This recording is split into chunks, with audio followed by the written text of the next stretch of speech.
Pour ne rien manquer, abonnez-vous maintenant. Sud Radio Berkov dans tous ses états, le fait du jour.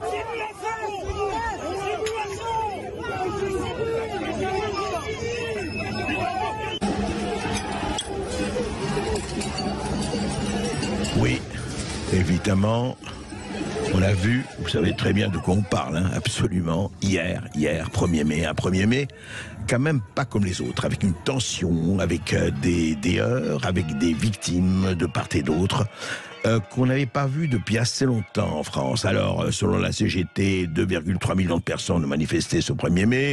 Le ministère de l'Intérieur dénombre 782 000 personnes. Ça, c'est pas nouveau. Les chiffres entre syndicats et ministère de l'Intérieur n'est pas nouveau.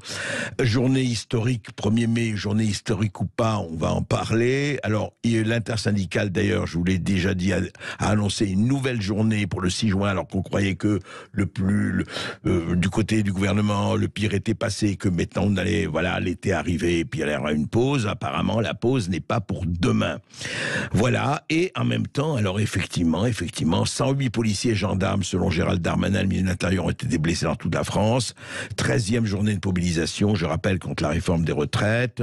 On a vu des images, vous avez tous vu, auditeurs du Sud Radio, de l'émission, vous avez tous vu les images, des images extrêmement fortes, violentes, avec effectivement des incendies ça et là, avec, comme d'habitude, ceux qui cassent, ceux qui brûlent, ceux qui réagissent, et les violences de part et d'autre, dit-on. Alors, il ne s'agit pas de renvoyer dos à dos, mais qu'est-ce que ça signifie ? Et et j'ai pensé inviter, je suis content qu'elle soit là, Anne-Laure Bonnel. Anne-Laure Bonnel, vous la connaissez déjà, puisque nous l'avons reçue à plusieurs reprises. Anne-Laure Bonnel est reporter, journaliste, et elle va, je dis ça parce que ils et elles ne sont pas si nombreux que ça. Il y en a évidemment beaucoup qui vont sur le terrain. Sur le terrain des guerres, sur le terrain des affrontements. Elle a été l'une des premières à parler dès 2015 du Donbass, de ce qui se passait dans le Donbass, en Ukraine. Et on a vu ce qui s'est passé ensuite. 7 ans avant, d'ailleurs, l'invasion russe de 2022. Elle continue à y aller. Elle a été au Liban. Elle a été un peu partout, sur tous les fronts en Tunisie. Et alors, Anne-Laure Bonnel, je voudrais vous demander, au fond, vous avez été au Liban et ailleurs, et quelque part sur ces révoltes dites populaires, parce qu'il faut toujours prendre avec des pincettes, Marc, hein, quand on a des millions de gens dans la rue ou des centaines de milliers, c'est pas rien. Qu'est-ce que vous ressentez, vous êtes française, quand vous retournez en France entre deux reportages, et vous en faites ici aussi? Je vous remercie, c'est très intéressant comme question. Je commencerai par dire, vous avez cité la Tunisie, c'est vrai qu'en 2011, j'étais à Nabeul, donc proche de Tunis. Là, on sentait déjà, avant même que le renversement de Ben Ali soit en cours, une situation de tension extrême, un décrochage avec la population, alors qu'on est dans un système autoritaire, où généralement la population n'est pas habituée à parler. Moi, j'avais déjà recueilli quand même certaines confidences, sans en faire un film, où on sentait un malaise, et ce, dans la classe moyenne. Alors que, comme vous le savez, en Tunisie, on a quand même l'habitude de dire que sous Ben Ali, on parlait peu en regard des pressions. C'est clair. Donc oui. ça commençait à sortir. Je fais un parallèle avec les Gilets jaunes 2018-2019. Que vous avez suivi. Que j'ai suivi, que j'ai filmé. J'ai parcouru la France. Je suis allée auprès, non pas de casseurs, je le précise, mais auprès de retraités, de femmes pauvres, de femmes isolées, de paysans qui, pour la première fois de leur existence, manifestaient sur des ronds-points, qui étaient même étonnés d'en arriver à manifester. J'ai rencontré des paysans, j'ai ouvert des frigos vides, je l'ai vu, je l'ai photographié. J'ai rencontré des gens qui avaient travaillé toute leur vie, qui me disaient être au bord du suicide. C'est extrêmement troublant d'entendre ça. Et vous en avez entendu beaucoup qui vous disaient ça ? Écoutez, j'ai énormément de matière, oui. Ouais, alors, beaucoup, c'est représentatif, on va pas faire une généralité, mais j'ai rencontré quand même une masse de personnes en souffrance que je n'avais pas l'habitude de voir médiatisée. Je suis allée à sa rencontre. Et cette masse-là, je peux vous dire qu'elle n'était ni violente, ni exaltée. Elle était simplement épuisée. Et moralement, financièrement, économiquement. Le poids de la vie sur les épaules. Les classes précaires, comme on dit. J'ai suivi, comme vous le savez, le Donbass 2014. Alors là, c'est différent. On ne va pas établir un comparatif, mais il y a quand même quelque chose d'intéressant. Ouais. C'est qu'avant même que la guerre commence, on avait déjà des émeutes. Alors, encore une fois, je répète, aucune comparaison, hein. Bien sûr. Mais des signaux, hein, des tensions. Rappelez-vous, des signaux faibles au départ. Voilà. Oui. Rappelez-vous, Odessa, en mai 2014, on a des premiers affrontements entre des pro-russes et des pro-occidentaux. Je le précise bien pour nos auditeurs, aucune comparaison, mais ces fameux signaux faibles. Et la police, avec le peuple qui commence là à rentrer en quasi-lutte armée. Rappelez-vous de ces images, la police, heureusement nous n'en sommes pas encore là en France, tire sur les manifestants. Des manifestants seront brûlés vifs dans une maison des syndicats. Donc, vous voyez, heureusement, on n'en est pas là. Heureusement, nous n'en sommes pas là. Mais on compare les terrains plus ou moins extrêmes. Et donc, vous voyez, le délitement peut aller très vite. Le Liban, 2019... avant que ça craque, j'y suis, je donne une conférence dans une université, je parcours le Liban, là également on sent ces tensions. Donc quand j'arrive en France et que je vois depuis ce 13e rendez-vous et les images que j'ai pu voir hier et les rendez-vous et les lectures et les pourparlers, les échanges de français que j'entends et que j'écoute, je pense que nous passons un cap dont on ne mesure pas la possible gravité. Vous pensez qu'on a passé un cap là, qui est un cap en train d'être franchi? Moi, je pense qu'il y a un avant et un après 1er mai 2023. C'est-à-dire préciser, oui. Il y a une violence en comparaison au terrain que j'ai fréquenté. La violence que je vois désormais entre certains groupes qu'on appelle les Black Blocs, mais également qui sont pour certains, alors en minorité certes, mais supportés également par des manifestants. Alors je ne légitime pas, mais j'explique qu'ils sont épuisés. Hein. C'est peut-être aussi cette frange de la population qui est héritière des Gilets jaunes, mais qui est également, on y décèle également maintenant la classe moyenne.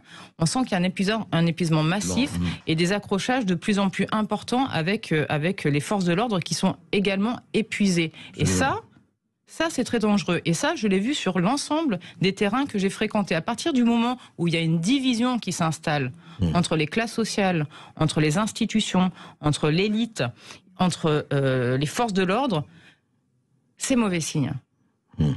Et les images, pourquoi je vous dis qu'il y a un avant à mes yeux, hein, je ne suis pas devin, mais c'est mon sentiment. Un avant et un après 1er mai, c'est que cette image qui m'a extrêmement choquée de ce policier en feu hier marquera les esprits. Oui, il était littéralement en feu. Enfin, et elle rappelle, vous savez, il y a un symbole des images.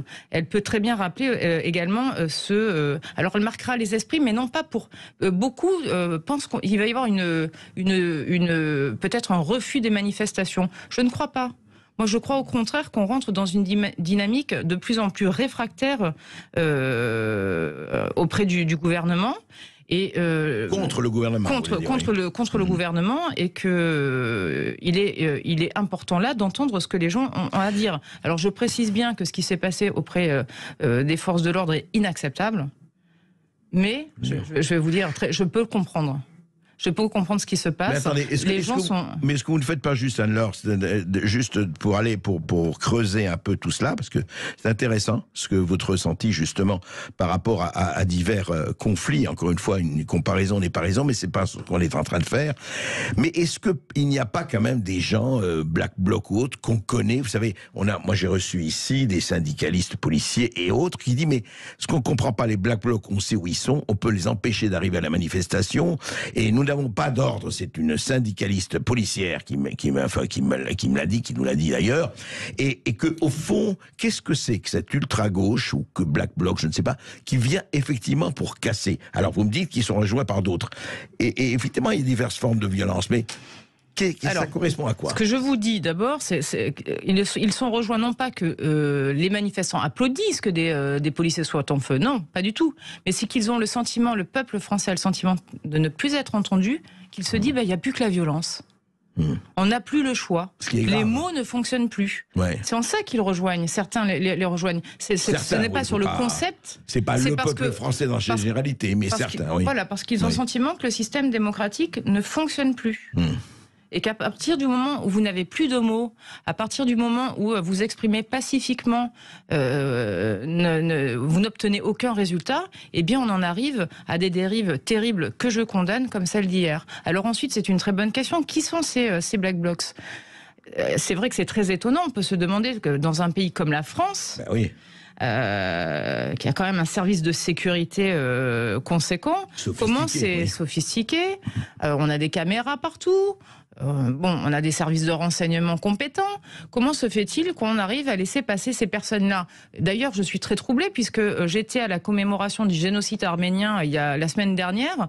Mon sac a été fouillé pour aller à la commémoration. Je n'ai pas pu accéder sans ouvrir mes affaires et montrer que je n'avais ni sifflet, ni casserole ou autre. Donc ces personnes-là qui arrivent quand même avec un attirail suffisamment lourd, masque, etc., tout en noir, normalement ne devraient pas pouvoir passer inaperçus ni à travers les caméras, ni à travers des services de renseignement qui sont évidemment intégrés au cœur des manifestations et un peu partout. Donc bon, on se pose la question, est-ce qu'on a un problème de sécurité en France ? Mais je ne sais pas, je ne peux pas répondre. En tout cas, ça soulève des questionnements. Qu'est-ce que ça peut donner pendant les JO ? Moi, ça m'inquiète un peu. Parce que si une manifestation part dans tous les sens, comme c'est le cas hier, alors excusez-moi, mais le 14 juillet, on a de quoi s'inquiéter. Pour les JO, on a de quoi s'inquiéter, mais encore pire, on a de quoi s'inquiéter de l'état de la France si on a une guerre civile. Parce que moi, les guerres, je les vois, je les filme. Les tensions, je les vois, je les photographie. Si on n'est pas capable d'avoir un service de sécurité qui gère correctement une manifestation, je vous assure qu'on est mal barré si on a... Si la tension monte encore. Une guerre en France. Oui, et puis sans parler des territoires dits perdus ou de la République et certaines zones de non-droit, on le connaît, c'est encore autre chose, ça. Mais je voudrais revenir à ça. Vous avez dit quelque chose. Et qu'est-ce qui fait, à votre avis, justement, en regardant que c'est quoi, c'est ce côté non-écoute de part et d'autre, ou en tout cas des gens qui disent bon, ils nous écoutent plus, donc il n'y a plus que la violence, ce qui n'est jamais le recours suprême, mais enfin, il existe, hein, la violence existe, on l'a pas inventé un peu partout, et ce qui fait qu'on a l'impression que certains, je dis bien certains, il faut jamais généraliser, ne veulent faire que de l'huile sur le feu, enfin, mettre de l'huile sur le feu jusque ça. Que quoi ? Que ça explose ? Que quoi ? Écoutez, je vais être tout à fait honnête avec vous, André, je ne comprends pas. Je ne comprends pas pourquoi ça se passe comme ça.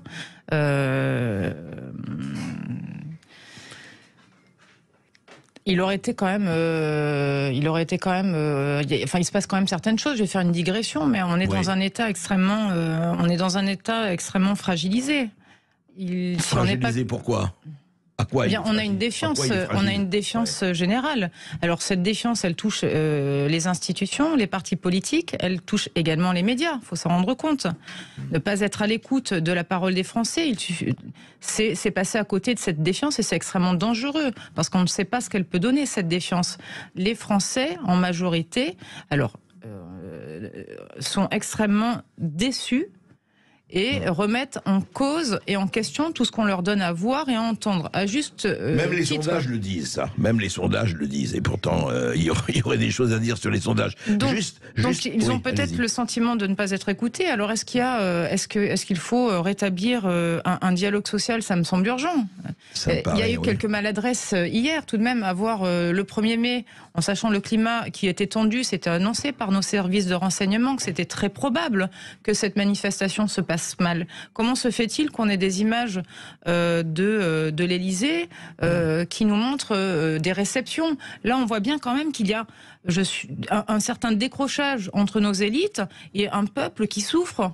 Et mettre ces images en ligne, c'est peut-être pas une excellente idée de la part du service de communication de l'Élysée. Les réseaux sociaux les ont montrés parce que l'Élysée les a laissés fuiter, ou pas, ou en tout cas donner. Oui, donc il faut faire très attention dans cette période très très trouble, où la moindre étincelle, vous le voyez bien, déchaîne quand même sur les réseaux sociaux beaucoup de critiques, de rancœurs, de menaces. Nos politiques n'osent même plus désormais se déplacer en regard des manifestations, des casseroles, etc. Enfin, le climat est tendu, Tout le monde doit le reconnaître. Donc il faut quand même attendre à ce que le service de communication de l'Élysée fasse très attention. Il y a des choses qu'il ne faut pas faire en ce moment. Il ne faut pas attiser. Alors pourquoi c'est fait, je ne sais pas. Est-ce qu'il s'agit d'une incompétence du service de communication? C'est possible. Peut-être de la maladresse. Ou alors c'est peut-être un décrochage. Aujourd'hui, on a peut-être certaines parties de nos élites qui sont peut-être hors sol, qui ne sont pas connectés au terrain, qui ne rencontrent pas les Français, la France, les travailleurs, et qui n'arrivent pas à prendre en considération, parce qu'ils ne le voient pas, les problèmes aujourd'hui que partagent l'ensemble de nos compatriotes. Alors Bonnel, vous avez fait, et l'image, vous connaissez, vous avez fait beaucoup d'images dans le monde, encore une fois sur le front des guerres, et je précise vraiment, vous êtes une des rares, vous n'êtes pas si nombreux et nombreuses à faire ce que vous faites. Vous disiez que l'image est très important, effectivement, que ce policier, effectivement, brûlé, c'est une image qui passe. Mais par rapport aux Gilets jaunes que vous avez suivis en 2018, 2019 et aujourd'hui, vous pensez que c'est une situation qui ne va pas s'arrêter, comme se sont arrêtés les Gilets jaunes, pour des raisons qu'on ne va pas évoquer ici, ce serait trop long, mais est-ce que vous pensez qu'on est passé d'un cran ou que c'est réédition Gilets jaunes retour numéro 2? Je pense que ce n'est pas un retour des Gilets jaunes, il ne faut pas le comparer. Je vous dis ça parce que je vais prendre un exemple très simple. Oui. Aujourd'hui, on a les classes moyennes qui sont touchées. Les Gilets jaunes, c'était plutôt les classes précaires. Ou les retraités. Là, ce sont les classes moyennes, ça se sent à travers cette inflation. Elles sont déjà en train d'arbitrer sur est-ce que je consomme ou est-ce que je pars en vacances. Donc il y a un malaise qui s'installe. Est-ce que je mange, est-ce que je passe en vacances, effectivement, ou presque. Alors les classes moyennes sont touchées, c'était pas le cas pendant les Gilets jaunes, enfin moins. Non, c'est clair. On a aujourd'hui, il faut quand même, ça choque beaucoup de monde, mais des Français volent pour se nourrir. C'était pas le cas pendant les Gilets jaunes. On met des antivols, vous savez, sur les sardines et des produits dans les supermarchés. Enfin, pas partout, mais quand même. Non, mais c'est grave ce qui se passe. Enfin, moi, je suis très inquiète, très inquiète. Donc, vous voyez bien que on peut pas comparer, étant donné que ce ne sont plus les mêmes classes. Là, j'ose le dire, le sentiment de pauvreté, le sentiment de déclassement et le déclassement, c'est largement élargi. Et touche quand même beaucoup plus de Français. Donc il faut déjà considérer cet aspect-là. Deuxième aspect, on a un contexte international extrêmement ça c'est le moins inquiétant. Oui. Donc ça fragilise également l'aspect psychologique des Français. Il faut considérer également que les Français sortent de la crise Covid épuisés, fatigués, avec un climat de peur psychologique qui les a beaucoup fragilisés. Donc, ils n'en peuvent plus, avec ensuite le sentiment de ne pas être entendus, écoutés, ni représentés par le gouvernement et l'exécutif. Tout ça ne donne aucun signe. Et quatrième, la presse s'y mêle. On a désormais unanimement la presse qui est en train de dire malaise en France. C'était pas le cas pendant les Gilets jaunes. Les Gilets jaunes, on les appelait les sans-dents. Vous vous rappelez, moi j'étais très choquée par ça. Là, Hollande, ça. Là, l'exécutif se fait quand même critiquer par l'ensemble de nos journaux que nous ne citerons pas. Ce n'était pas le cas pendant les Gilets jaunes. Donc le climat a changé, les médias ont changé, les médias mainstream ont changé. Et on a des images fortes qui sont largement partagées sur les réseaux sociaux qui vont graver les mémoires. Anne-Laure Bonnel, vous allez filmer tout ça? Vous allez prendre votre caméra et filmer en France sur ce qui se passe? Oui, écoutez, j'espère que... Je ne sais pas. Oui, voilà. Vous allez le faire quand même. Oui, je vais le faire. Je vais le faire. Déjà, j'en parle, je l'analyse, je le regarde. Oui, je vais le faire. Écoutez, on va suivre tout ça et merci. Merci de votre ressenti. Sud Radio Berkov dans tous ses états. Les perles du jour. Mais là, c'est plus là que ça se passe, c'est sur Netflix. Comme vous le savez, tout se passe aujourd'hui sur Netflix. Eh bien, voilà. Grand docu-fiction, effectivement, sur Netflix, de Cléopâtre, réalisé par Jada Pinkett Smith, la femme du très célèbre acteur Will Smith. Sauf que, problème, Cléopâtre, c'est une actrice noire qui incarne Cléopâtre. Cléopâtre, la peau blanche, dit... Alors, ils sont fous de rage. Qui? Les Égyptiens. Le ministère des Antiquités a publié un long communiqué citant de nombreux experts, tous catégoriques. Cléopâtre avait la peau blanche et des traits hellénistiques. C'est l'Égypte qui le dit. Alors voilà, elle a dit non, pas du tout. On a présenté, dit Jada Pinkett Smith et Netflix. On a reconstitué, on a vu des témoignages d'experts, etc. On retrace la vie de la dernière pharaone d'Égypte, comme vous le savez. Voilà, 640 avant Jésus-Christ, Cléopâtre, la plus connue de toutes les pharaones et de toutes les reines, bien sûr. Alors, arrêtez le documentaire sur Cléopâtre sur Netflix pour falsification historique. 40 000 signatures de nombreux internautes. Et alors, l'Égypte, vraiment, ils sont fous de rage. Il dit, mais vous avez qu'à regarder les bas-reliefs et les statues de la reine Cléopâtre. Chez nous, hein, c'est chez nous Cléopâtre quand même. Les pièces de monnaie grecque, statues en marbre présentant Cléopâtre avec des traits européens. Mustapha Ouaziri, le patron des antiquités égyptiennes, représentait la souveraine en femme noire, n'est rien d'autre qu'une falsification de l'histoire égyptienne. Voilà, il faut défendre l'histoire de la reine Cléopâtre, qui est une partie importante de l'histoire de l'Égypte antique, indépendamment de toute considération raciale. Alors effectivement, qu'est-ce que ça a à voir? Qu'est-ce qu'on va rentrer dans les querelles raciales avec cela? Alors on espère, nous on va pas trancher, hein, je suis pas expert en égyptologie, je ne sais pas si Cléopâtre était, d'ailleurs, qui le sait, était blanche ou noire, mais enfin les Égyptiens ont droit effectivement de réagir, et surtout j'espère que Netflix n'a pas cédé, parce que Netflix a tendance à céder au wokisme le plus total, à la cancel culture la plus dérivée, et c'est quand même un peu embêtant, parce que franchement, on en a un peu marre de cette espèce de métaculture et de fausse culture à visage inhumain. Alors, laissez Cléopâtre tranquille, et surtout laissez, je dirais, aux Égyptiens aussi, le droit d'être mécontents. Parce que là, je suis tombé à la renverse, hein, franchement. Vous savez ce qui se passe en Floride en ce moment? En Floride, hein, ça a été Alerte Info qui nous l'a raconté, qui nous l'a dit. En Floride, des gens abandonnent leurs bébés dont ils ne peuvent pas s'occuper dans des boîtes à bébés. Voilà. Les baby box, oui, à 134 boîtes à bébés aux États-Unis. Si vous n'avez pas le temps de vous occuper de votre bébé, eh ben écoutez, il y aura des boîtes à bébés. On ne sait pas qui va les recueillir pendant le temps, vous pouvez pas. Eh ben voilà, ils vont les recueillir. Ce qu'ils vont en faire, on ne sait pas. Les boîtes à bébés. Mais attention, ils les rendent, etc. Mais hallucinante. Et il y a la photo. Je peux pas montrer la photo. On est à la radio.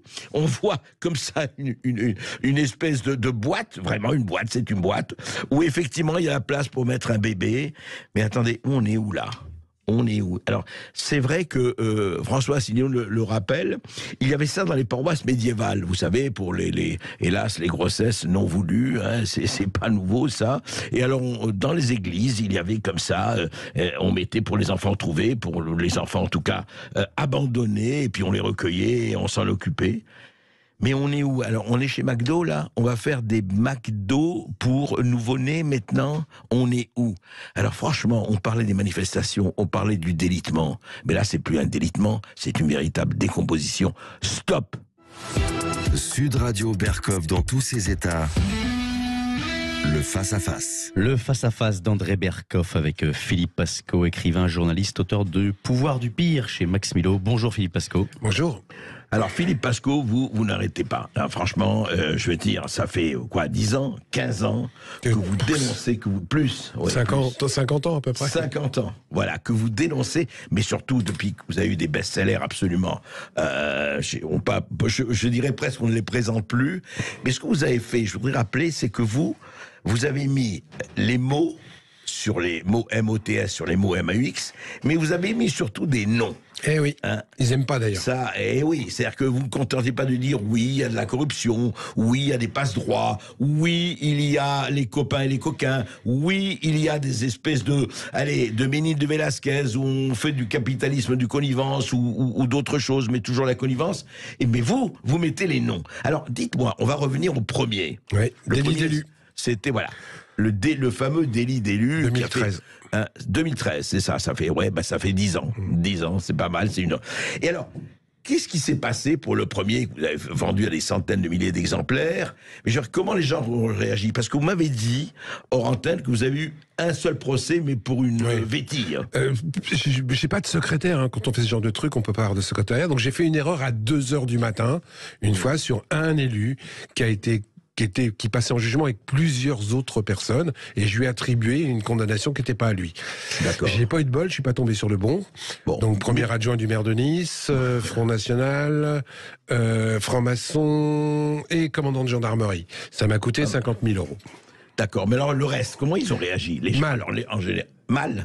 On me parle plus. J'ai eu aucun article dans Libération et aucun article dans Valeurs Actuelles, parce que je tape aussi bien sur les types de gauche que sur les types de droite. Et je pars du principe que la corruption, c'est pas un parti politique, c'est un système. Et le système, c'est un il est aussi état bien... d'esprit presque. Non? Oui, mais alors maintenant en France, ça devient même une règle. Une règle. C'est-à-dire que plus on est corrompu, plus on a des chances d'arriver à être élu. Et alors justement, mais ils ont réagi comment? C'est en vous envoyant des mots, j'ai eu 7 ans de sarcophage dans mon travail. Vous savez ce que c'est qu'être au placard? Certes. Moi c'est en dessous. J'étais dans un sarcophage, dans un bureau sans fenêtre, avec 2 portes blindées pour venir me voir, plus de secrétariat. C'est au moment où vous étiez... C'est que dès que j'ai sorti mon premier livre... À la municipalité, vous étiez... Ouais, j'étais à la communauté d'agglomération, dont le président est un type qui s'appelait Manuel Valls, je crois, qui a pas du tout aimé mes livres, malgré le fait que ce que je mets est purement factuel, c'est-à-dire que je n'invente rien. Je suis pas un type qui fait des rumeurs. Je parle que de concret, de vérité. Et je pense que la vérité, comme on dit, au niveau des élus, n'est pas forcément bonne à dire par moment. Mais alors, oui, mais quand ça atteint ce stade, c'est-à-dire que eux, effectivement, je me rappelle très très bien de ce livre, et puis des suivants, où vous mettez en caractère gras. Oui. C'est ça, en plus. J'adore. Vous stigmatisez, en plus. Et j'ai continué dans le dernier, dans le pouvoir du pire, parce que j'ai constaté que sur un individu, dont je vais donner le nom, notez bien, il s'appelle Christian Nègre. C'est un monsieur qui est un haut fonctionnaire qui, pendant 10 ans, au moins, s'est amusé à donner des diurétiques à des femmes, leur faire attendre 2 ou 3 heures pour qu'ils puissent aller faire pipi. Et quand elles faisaient pipi, filmait ou regardait ce qu'elles faisaient. Dans tous les journaux que j'ai vus sur cette affaire, pas une seule fois j'ai vu le nom de ce monsieur-là. Et ben moi, ça tombe bien, je l'ai mis dans le livre, je l'ai mis en gras, justement. Il s'appelle Christian Nègre, c'est un haut fonctionnaire qui donnait des diurétiques à des femmes et qui a été couvert pendant plus de 10 ans. Couvert pendant plus de 10 ans. Ben oui, tout le monde le savait. Dans les petits milieux, on sait. Sauf que plus tu montes dans la hiérarchie, moins on ose t'attaquer. Et comme en plus, il s'occupait un petit peu de DRH, le problème c'est qu'il fallait se plaindre à lui-même. Mais il y a eu des lettres qui ont été faites, il y a des femmes qui se sont plaintes. En 2015, il y a des femmes qui ont écrit à 2 ministres. Il n'y en a pas un qui a répondu. Oui, et en même temps, vous êtes inattaquable parce que vous avez les preuves de ce que vous avancez. Ah mais j'adore. J'adorerais qu'on me fasse des procès sur du factuel. Puisque le principe de la diffamation, c'est de prouver ce que vous êtes en train de dire. Moi, je n'écris que si j'ai les preuves. Et sur les 1700 noms que j'ai mis, j'ai fait une erreur. Et alors justement, depuis, le dernier, on va en parler évidemment du pouvoir du pire. Pourquoi d'ailleurs ce nom, le pouvoir du pire? Parce qu'on arrive vraiment dans le pouvoir du pire. Dieu sait que je commence à avoir un certain âge. Comme vous, André. Non, vous êtes très jeune encore. Et donc, j'ai vu pas mal de choses depuis un paquet d'années, depuis 1958. Aujourd'hui, on arrive vraiment dans le pire du pire. Je vais vous donner un exemple. Sous le gouvernement Hollande, que je scrutais déjà, j'avais référencé 30% de membres du gouvernement Hollande qui avaient eu affaire à la justice ou au fisc. D'une manière ou d'une autre. Justice ou fisc. Je truande sur ma déclaration, je truande sur mes impôts, etc. Aujourd'hui, avec le gouvernement Macron, qui soi-disant était un nouveau monde, soi-disant devait nous apporter le monde d'après, un monde heureux, sans corruption, j'en suis à 60%. Il y a 60% des membres du gouvernement depuis 2017 de M. Macron qui ont eu affaire au fisc ou à la justice. Est-ce que c'est ça le nouveau monde ? Et vous le prouvez. Mais moi j'ai les preuves, je suis factuel. Je peux vous sortir une Maserati, je peux vous sortir plein de choses sur une ministre de la Culture qui n'a pas fait des déclarations de changement de travaux dans sa boutique. On a tout ça.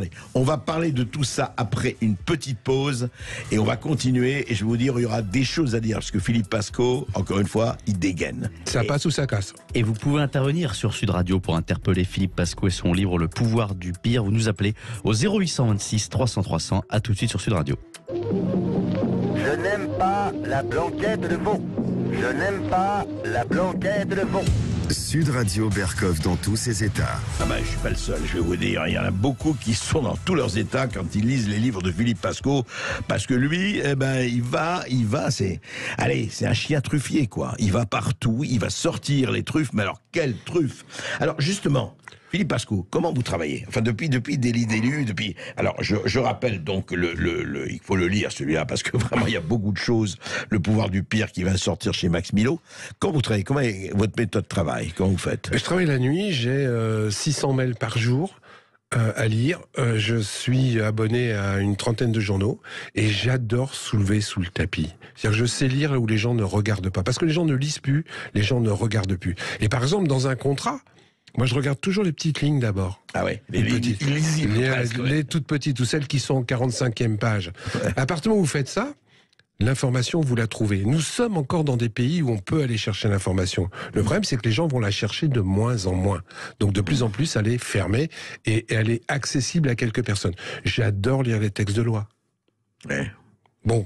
Je sais, c'est pas très sexy. Non, mais c'est là où on trouve. Mais c'est là où on trouve des choses. Dans les jaunes, on trouve plein de choses. Il y a encore des endroits où on peut trouver. Et puis j'ai, 15% d'informations qui m'arrivent par des gens qui, eux, ne peuvent pas les sortir. J'allais vous demander, vous devez quand même avoir des gens que vous connaissez qui disent, attends, j'ai des choses à quelques informateurs, mais ça devient de plus en plus difficile, parce que comme je suis très surveillé, c'est difficile de voir des gens sans qu'ils se fassent... Vous les rencontrez dans une clairière, dans un bois... J'ai un certain nombre de systèmes qui fait que je rends la tâche très difficile à la DGSI quand elle veut me pister quand je rencontre quelqu'un.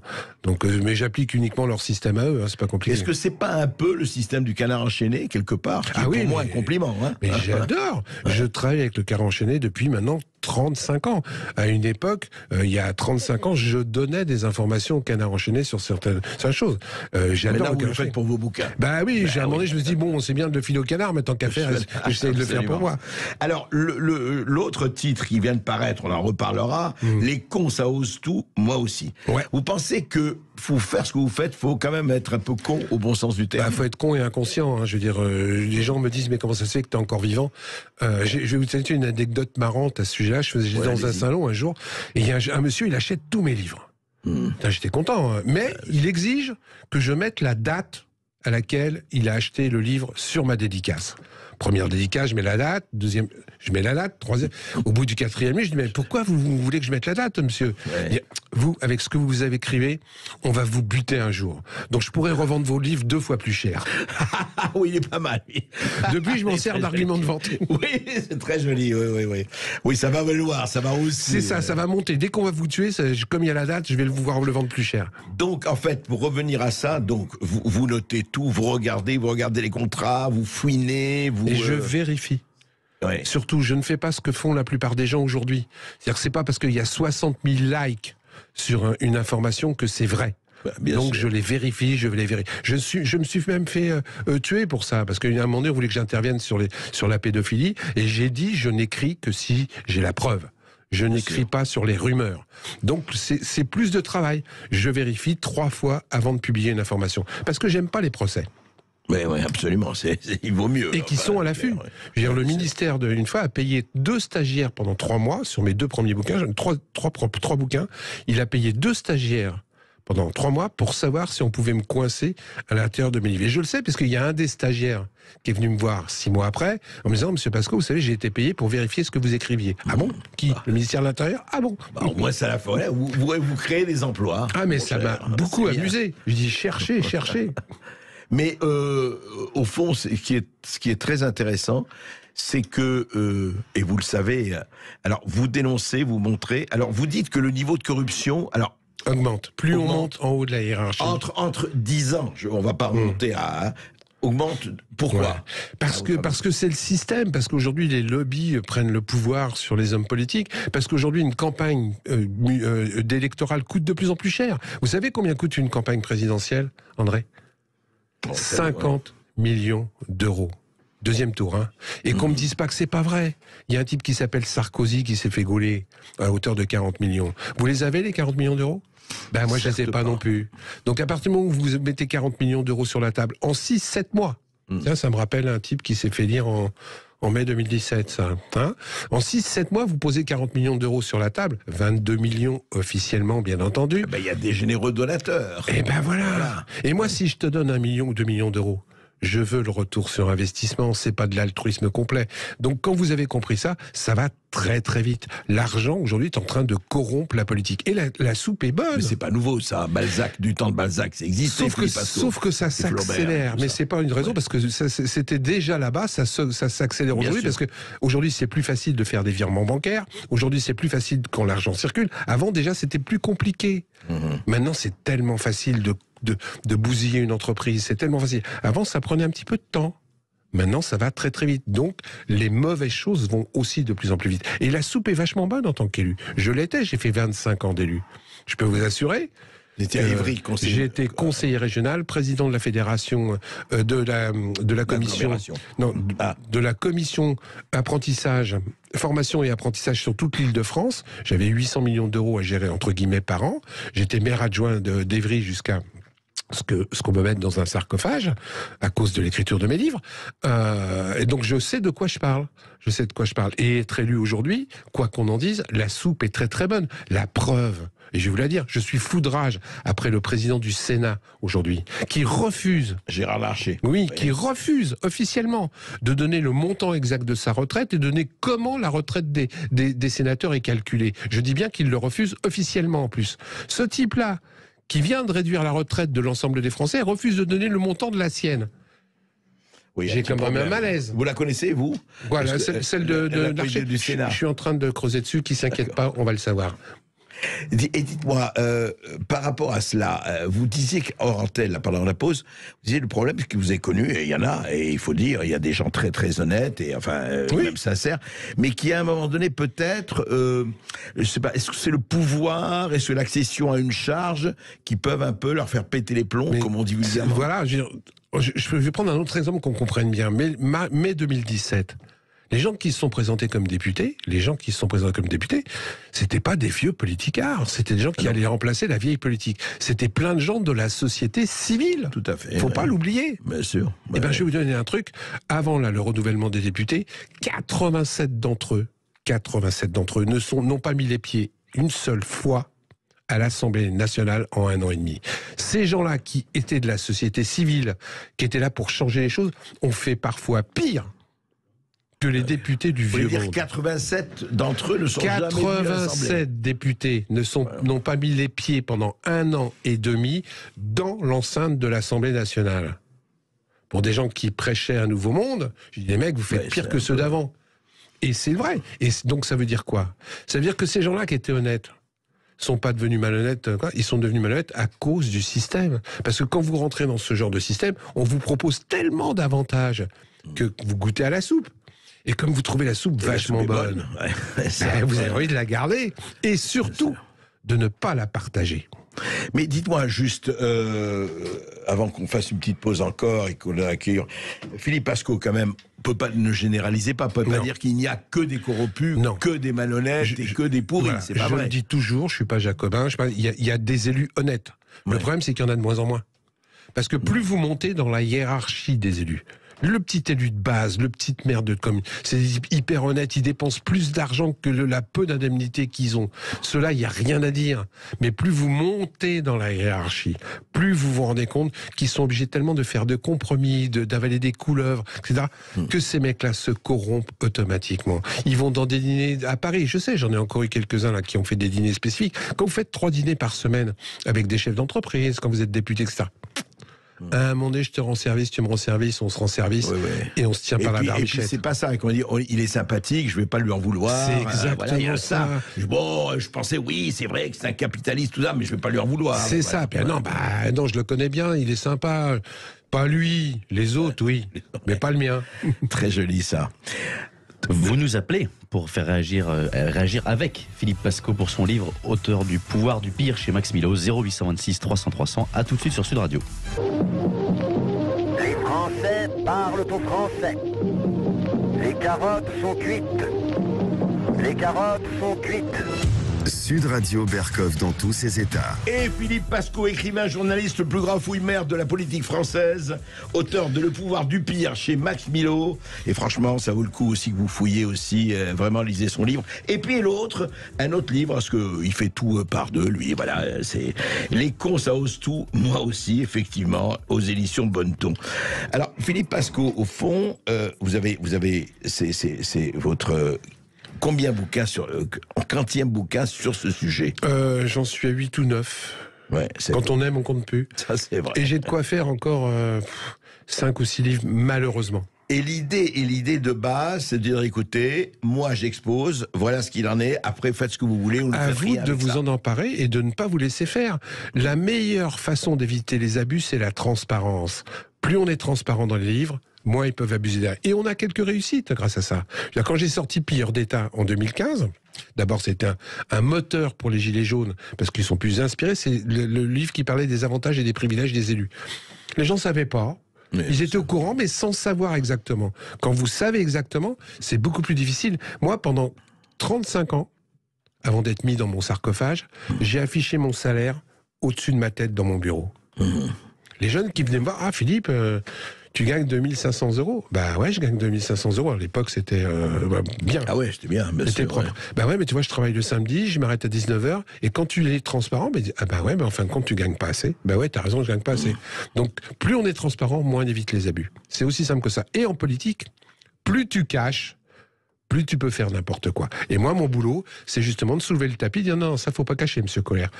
Un peu de lumière, là. Ben ouais. C'est trop facile de faire des petites affaires sans que les autres le sachent. C'est trop facile de dire que tu as une chemise blanche, alors qu'en fin de compte, tu as un slip sale. Et alors, justement, Philippe Pasco, est-ce que vous avez, dans vos livres, est-ce que vos livres ont permis d'obtenir soit des sanctions, soit des... Oui, grâce, pas qu'à moi, mais grâce à mon livre et à d'autres journalistes géniaux comme Monsieur Le Breton, comme etc., on a réussi à faire bouger l'IRFM, qui est devenu maintenant autre chose. C'est pas tout à fait ça encore. On a réussi à faire bouger l'histoire de la somme qu'ils versaient aux députés, ex-députés, leurs femmes, leurs enfants, quand ils mouraient. Les frais d'enterrement. Ah oui, les frais d'enterrement. Bah ouais. Si on l'avait pas dit, ça aurait continué. Et on n'a pas tout à fait réussi, parce qu'on a réussi au niveau des députés. C'est passé de 18 000 à 2 500 €. Il y avait les ex-députés, hein. Parce qu'il touchait, il y avait indemnité 18 000 €. Oui, tu mourrais, t'étais un ex-député, 18 000 €. Et rappelez l'IRFM, c'est quoi? L'IRFM, c'est l'indemnité représentative de frais de mandat. C'était les 5 700 € nets d'impôts que touchaient les députés avant qu'on s'en mêle. Tous les députés, chaque député. Chaque député, 6 200 € pour les sénateurs et 5 700 € pour les députés. Et ils en faisaient ce qu'ils voulaient. On leur donnait ça, et puis... Ah ben il y en a qui se sont achetés des maisons, des appartements, de la lingerie, enfin, etc. Ça continue, hein. Ça continue, mais c'est un peu plus serré maintenant. Maintenant, c'est autre chose. Ils ont remonté un autre truc. Le même montant. Alors c'est toujours le même montant. Ils ont le droit de s'acheter une voiture avec, mais ils sont obligés de déclarer. Donc là, ils sont un peu plus pistés. Alors après, on peut continuer à creuser, parce qu'il y a un déontologue qui ne peut les vérifier qu'une fois tous les 5 ans. Il y a encore beaucoup de députés, et c'est pas bien, qui font des doubles de leur note de restaurant pour se faire rembourser 2 fois. Donc, carrément. Oui. Mais j'ai les preuves. Attention à vous. J'ai les preuves. Mais il y en a toujours qui abusent. Parce que le système fait qu'ils peuvent abuser.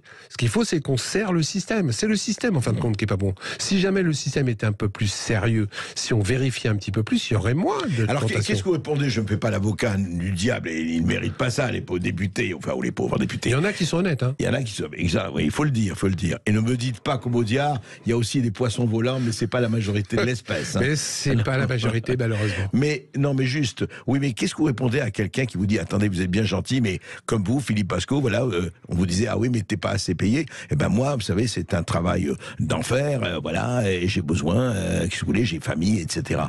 Et que voilà, il faut que j'ai vous savez, je rencontre des gens, je jette des gens. Faut que j'ai honnêtement, entre nous, ils sont bien payés, il faut pas déconner.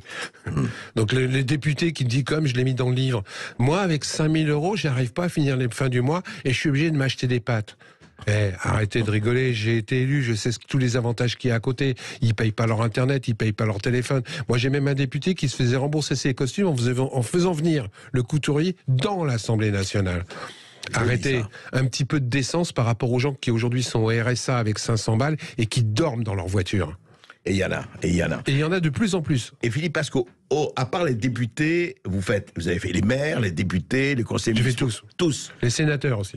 Tout ce qui est élu, en fait, ce sont les élus. Élus, ouais. Et moi, j'ai tapé véritablement les élus, plus que quelques grands patrons d'entreprises ou de choses comme ça, qui vraiment sont pas très très corrects, quoi. Mais généralement, ce sont les élus. La plupart du temps, c'est les élus. Parce que ces gens-là, c'est des gens qui nous représentent. C'est des gens qui prennent des décisions, et je l'ai fait en tant qu'élu, pour 20 ans dans votre vie. Moi, je dis qu'un élu qui est pris la main dans le sac, aujourd'hui, on lui accorde des circonstances atténuantes. Moi, je trouve plutôt qu'il devrait avoir des circonstances aggravantes. Quand je vois qu'un type comme Balladur sur l'affaire Karachi a été condamné à 2 mois avec sursis. Mais quelle honte! Tu voles un paquet de chewing-gum aujourd'hui. Il y a un type qui a volé un paquet de pâtes, etc. Il a été condamné à 3 mois ferme. 3 mois ferme. 2 mois avec sursis sur l'affaire Karachi, alors qu'il y a eu des gens qui sont morts dans cette affaire. Je ne peux pas l'accepter. Selon que vous serez puissant ou misérable, les jugements de cour. Oui, et ça s'aggrave avec l'ère Macron. Mais... Et est-ce que... Alors, vous n'avez pas touché la justice, en revanche? Si, j'ai touché la justice aussi. Je touche tout ce qui est corrompu et qui ne fonctionne pas. La justice qui ne fonctionne pas favorise la corruption. Quand vous voyez qu'ils ont monté le truc d'intérêt, j'arrive jamais à le dire, ce truc-là, faute avouée, demi-pardonnée. C'est-à-dire que vous volez, etc., vous l'avouez, vous passez dans un petit bureau, on vous donne une petite amende et vous ressortez, et surtout pas de publicité. Moi, j'ai chopé une nana comme ça, qui avait tourné 300 000 euros. 300 000 euros à une association en plus d'handicapés. Déclaré plaidé coupable, je passe son machin. Personne ne le savait. Personne ne le savait. Non. Moi, je l'ai écrit, je l'ai dit. Et en fin de compte, 3 mois après, elle est obligée de démissionner. Mais si je l'avais pas dit, si j'avais pas téléphoné à la Provence, si j'avais pas téléphoné à monsieur, comment il s'appelait, le défenseur des droits. Non, le défenseur des droits, il en a rien à foutre. Non, j'avais téléphoné à la Provence, à Bailey, la dépêche du midi. J'avais téléphoné aussi à Tapi, etc. Ils ont rien, ils voulaient rien publier. Ouais, tu comprends, c'est une affaire qui est passée, Pasco, tu nous fais chier, comme vous connaissez Tapi, tu nous fais chier avec ce truc-là. Ok, pas de problème, je suis passé par des petits blogs de gens. Et ça s'est répandu, ça a fait le buzz, et la nana, au bout de 3 mois, elle a démissionné. Parce que c'est normal. Quand tu détournes 300 000 euros dans ton boulot, t'es viré. Même moi. Même eux, non. C'est normal. Non, il y en a, regardez, il a oublié de déclarer 300 000 euros dans ses impôts. En plus, c'est le ministre de la Justice. Il les rembourse, on lui dit plus rien. Chapeau. Ça vaut le coup d'être ministre et de détourner. Pardon, excusez-moi, monsieur le ministre. 300 000 euros. Non, mais c'est vrai. Non, c'est un oubli. Et on pourrait en faire, je vous dis, on pourrait en faire. En fait, on pourrait faire une liste de tout cela et parler pendant quelques heures, tu sais, des appels permanents comme ça. Mais on va recevoir nos auditeurs et je suis sûr qu'il y en a beaucoup. Je sais qu'il y en a beaucoup. Au 0826 300 300, on accueille Sophie de l'Hérault. Bonjour Sophie. Oui, bonjour Sophie. Bonjour Sophie. Oui, bonjour Monsieur Berkov, bonjour Monsieur Pasco. Félicitations à tous les deux pour votre courage. Monsieur Pasco, j'ai lu donc Pilleur d'État. J'ai pas dû tous les lire, mais en fait celui-là m'avait particulièrement touché, voilà. 120 000 exemplaires. J'ai reconnu beaucoup de gens au fil des pages. En tout cas, les pratiques. Monsieur Pasco, j'ai une question à vous poser. La corruption, d'après vous, elle vient d'en bas vers le haut ou elle vient d'en haut vers le bas? Bonne question.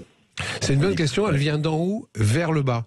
Le problème, c'est qu'un élu qui est en haut, qui truande, entraîne autour de lui plein de gens qui ne disent rien. Ouais, c'est ça. Vous confortez. L'histoire serait trop longue et je prendrai l'antenne jusqu'à ce soir. Mais je me suis présentée dans mon village justement pour dénoncer la corruption. Et sur ma profession de foi, j'avais mis selon que vous soyez puissant ou misérable. Et aujourd'hui, je me bats encore. Pour dans mon village, une affaire de passe-droit. Alors en fait, le maire a autorisé.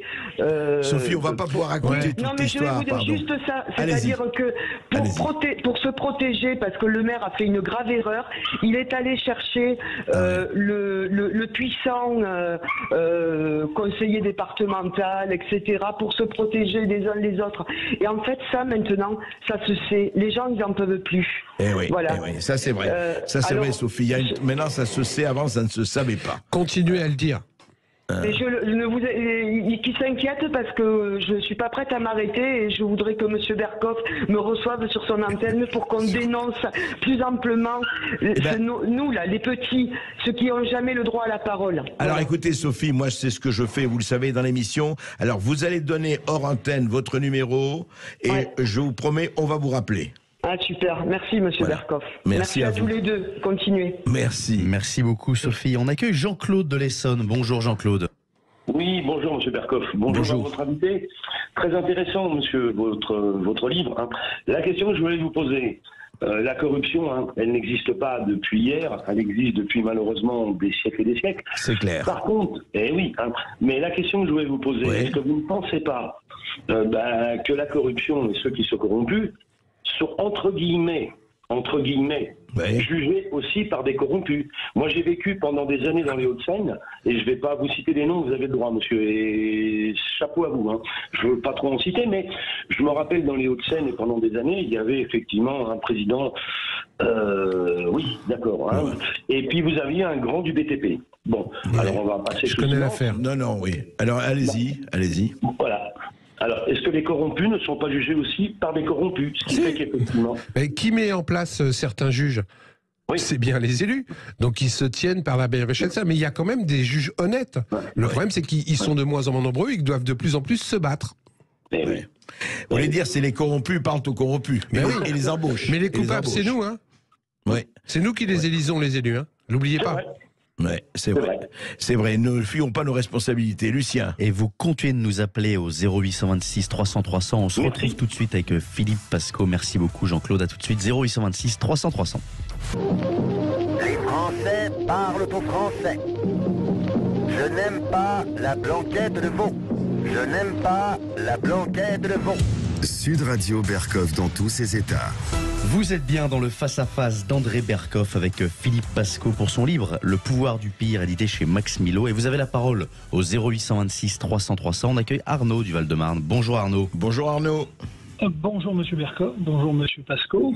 J'ai une petite question en préambule. Vous voulez faire sauter la République, Monsieur Pasco, ou quoi là? Parce que pas du tout. Avec les informations que vous donnez, que vous avez rédigées dans un livre, ça va créer un gros malaise. En tout cas, je vous félicite du travail d'investigation que vous avez fait. Merci. Moi, je voulais rebondir sur tout ça pour vous dire en effet que la situation en France, vous l'avez bien décrit, elle est petit à petit, elle augmente dans la corruption et dans le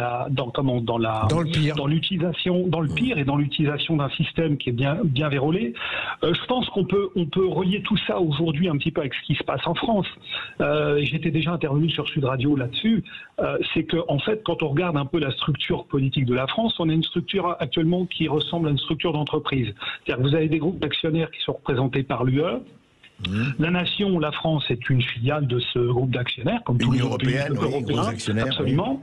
Le président n'est qu'un PDG et son action ne revient qu'à, si vous voulez, tout simplement appliquer les ordres de l'Union européenne en faisant passer ça via des réformes, des choses comme ça. Bon, on le voit bien d'ailleurs avec la réforme des retraites, puisque, si vous voulez, M. Macron n'a absolument pas écouté le peuple.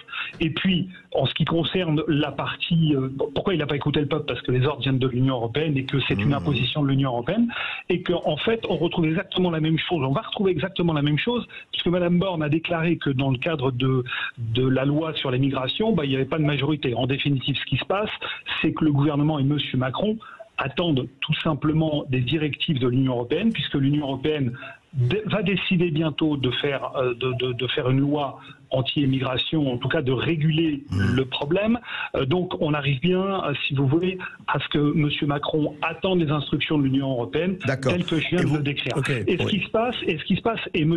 Pasco l'a parfaitement décrit, c'est qu'en fait on utilise les machines d'État et tout le système pour pouvoir réaliser des affaires plus ou moins importantes. Quand on prend l'affaire Macron-Colère, sur l'affaire MSC et les ports africains. Attendez, on ne va pas détailler tout cela, vous avez très bien décrit le mécanisme. Exactement. Je connais bien le dossier, monsieur. Par contre, écoutez-moi. Écoutez-moi, ce que vous dites sur l'Europe est intéressant. Oui. Maintenant, ce que je veux tiens à préciser, qu'on n'est pas obligé d'appliquer les directives européennes, quoi qu'on en dise. Il y a plein de pays aujourd'hui qui restent maîtres de ce qu'ils veulent faire dans leur pays et qui refusent d'appliquer. Donc c'est faux de dire qu'ils l'appliquent uniquement. C'est parce que simplement ils n'ont pas de couilles. Il l'applique parce qu'il a envie de l'appliquer. Parce qu'il a envie, mais il n'est pas obligé. Moi, l'Europe, je compare ça à un syndicat de copropriété. Vous connaissez ce que c'est qu'un syndicat de propriété? Donc un syndicat de copropriété, il s'occupe des espaces communs.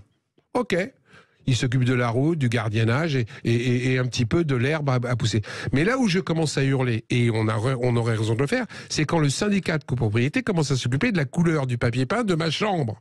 Oui, là, je ne suis pas d'accord. Et malheureusement, et c'est ce qu'ils font, et là, malheureusement, nos gouvernants n'ont pas les couilles de dire la couleur du papier de ma chambre, c'est moi qui décide et c'est pas toi. Oui, c'est ça Arnaud, le problème. Ils ont compris que le système leur était simple, parce qu'ils n'ont pas de stratégie à mettre en place. On est d'accord. Et ils n'ont qu'à appliquer des directives sans avoir de réflexion stratégique, politique à long terme, telle qu'on pouvait l'avoir selon De Gaulle. Oui. Et l'image que vous donnez sur la copropriété, oui, je la connais bien, c'est tout à fait vrai. M. Asselineau a déjà fait des conférences là-dessus et a parfaitement décrit cette situation. Arnaud, je suis tout à fait d'accord avec vous. Merci. Tout à fait. Merci Arnaud. Merci beaucoup Arnaud. On accueille Julien de Créteil. Bonjour Julien. Bonjour Julien. Bonjour mon cher André et bonjour à Monsieur Dynamite parce que je pense que c'est comme ça qu'il faut vous appeler. Dynamite. Les deux. Mais vous avez le mérite de le faire et franchement on vous voit pas beaucoup d'ailleurs. Je reprends la comparaison de ce qu'a dit votre précédent interlocuteur. Vous êtes un peu le Asselineau des élus. Vous êtes souvent sur le bord de la route et quand on vous invite, ça dérange un peu les plateaux. Mais passons. Moi je regardais un petit peu les différentes affaires qu'il y a depuis que ce gouvernement est en place. Alors entre l'affaire Alstom, Dubost, qui s'était payé des petites culottes aux frais de la princesse, Bardella, Solaire, Delevoye qui avait dû quitter au moment de vouloir nous mettre en place cette infâme réforme des retraites. Je vais pas faire toute la liste là parce que sinon je pense que Brigitte Lahaye, son émission serait mangée entièrement. Ah oui, vous n'allez pas me faire ça. Non, je ne vais pas vous faire ça mon cher André, mais franchement, écoutez, le système est pourri jusqu'à l'os, ça pue la corruption, ça déborde, et à un moment donné, quand un gouvernement a la mérule, il n'y a plus rien à faire, il faut couper l'arbre. Donc je pense que M. Macron, très objectivement, devrait soit démissionner, il a dit qu'il ne le ferait pas, être destitué, il ne reste que ça, ou faire un référendum, mais même le référendum, il en a très très peur. Très clairement, moi je me pose quand même une question, et je rebondis sur ce qui a été dit juste avant, je trouvais que c'était juste.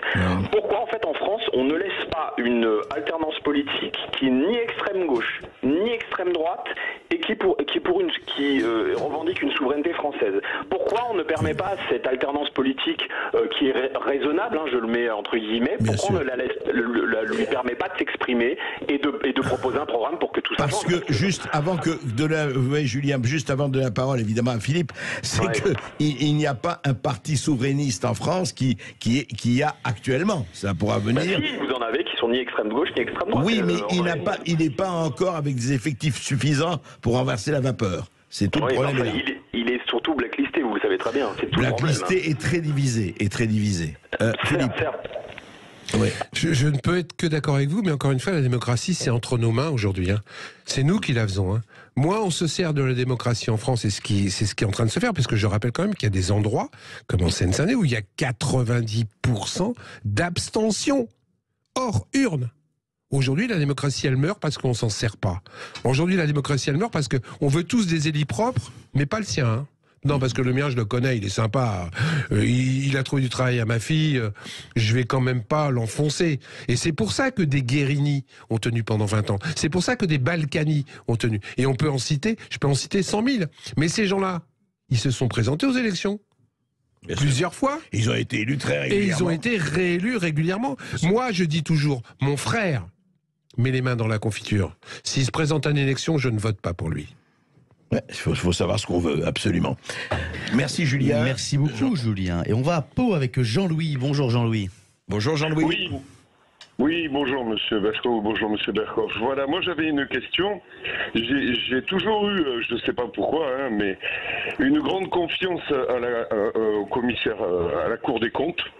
Ouais. Et j'ai toujours pensé qu'on ne faisait pas, qu'on ne donnait pas assez de pouvoir. Je voulais savoir si Monsieur Basco avait déjà eu ou entendu des affaires qui prouveraient que en fait non, c'est peut-être pas si bien que ça, que ce sont des gens honnêtes, voilà quoi. Encore une fois, la plupart des gens de la Cour des comptes sont des gens honnêtes. Après, c'est vrai que les moyens, on les réduit. Je l'ai mis dans un de mes anciens livres. Et je parle de la Cour des comptes dans le livre, dans Le pouvoir du pire, où quelque part, ils se sont octroyer une petite augmentation de 9 000 € en maquillant les chiffres. Le problème qu'a la Cour des comptes, c'est que ce n'est que consultatif. Donc ils n'ont aucun pouvoir de répression. Et en plus, c'est vrai, je vais vous donner un exemple, il y avait des cours des comptes régionales. Et bien l'État s'est arrangé pour supprimer des voitures à ces cours des comptes. Ce qui fait que quand une cour des comptes avait la voiture, l'autre ne l'avait pas. Donc en fin de compte, on ralentissait par le fonctionnement le délai d'instruction des cours des comptes régionales. Mais comment l'État, c'est arbitrairement? Oui, arbitrairement, ils ont réduit le fait que les gens pouvaient se déplacer avec plusieurs voitures de service. Ce qui fait que quand un contrôleur se rendait dans une entreprise, bah, l'autre contrôleur, il ne pouvait pas, il était obligé de rester au bureau. Donc du coup, ça ralentissait les dossiers.